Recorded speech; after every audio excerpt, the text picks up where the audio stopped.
Drone එක කඩාගෙන වැටුණ යාළුවනේ.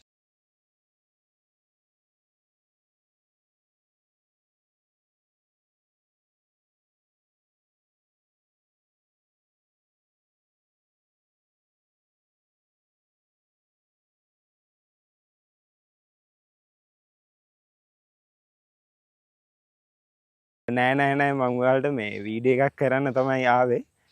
ඔයාලගේ ඩ්‍රෝන් එක කඩාගෙන වැටුණාට පස්සේ අපි හොයාගන්නේ කොහොමද කියලා වීඩියෝ එකක් කරන්න තමයි ආවේ. දැන් ඔයාලා හැමදාම හිතයි මගේ ඩ්‍රෝන් එක මොකක් හරි වෙනවා මේ.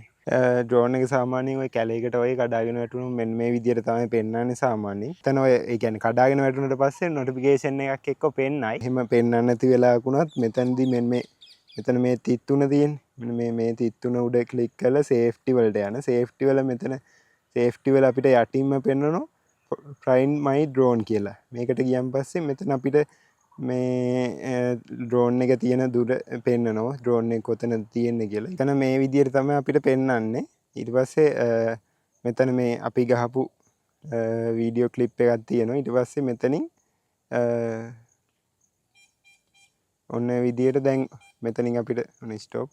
දැන් ඒ කියන්නේ සාමාන්‍යයෙන් මෙතන මේ පෙන්නන ලොකේෂන් එකට සාමාන්‍යයෙන් අපිට පෙන්වන ලොකේෂන් එකට ඒ කියන්නේ දැන් ගොඩක් දුර කඩාගෙන වැටුණා මීටර් 100ක් වගේ ඇතුළත හොයලා බලන්න.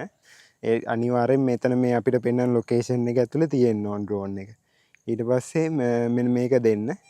ඔන්න ඔය විදියට ඩ්‍රෝන් එකේ සවුන්ඩ් එකක් ඇහෙන්න ඕන. ඊට පස්සේ මෙතනින් using other app කියලා දාලා ස්ටොප් කරමු. මෙතනින් using other map කියලා දාලා ඔයාලා සාමාන්‍ය Apple map එක ලේසි නම් Apple map එක දාගන්න. නැත්නම් මේ Google map එක ලේසි නම් Google map එක දාගන්න. ඊට පස්සේ Google map එක දාගත්තට පස්සේ ඔන්න ඔය විදියට ඕපන් වෙයි. ෆෝන් එකේ සිග්නල් නැත්නම් අපිට පෙන්වන්නේ මෙන්න මෙතන තමයි මේ ඩ්‍රෝන් එක තියෙනවා කියලා පෙන්වන්නේ. අපි ඉන්නේ මෙතන. මෙන්න මේ විදියට දැවට පස්සේ ඩ්‍රෝන් එකෙන් සවුන්ඩ් එකක් එනවා. ඊට පස්සේ අපිට මෙතනින් හොයාගෙන යන්න පුළුවන් මේ ඩ්‍රෝන් එක කොතනද තියෙන්නේ කියලා. මෙන්න ඔය විදියට මේ හොයාගන්න පුළුවන් ඩ්‍රෝන් එක කොතනද තියෙන්නේ කියලා. ඊට පස්සේ එතන ඩ්‍රෝන් එකේ මෙන්න මේ වගේ සවුන්ඩ් එකක් එන්න ඕන.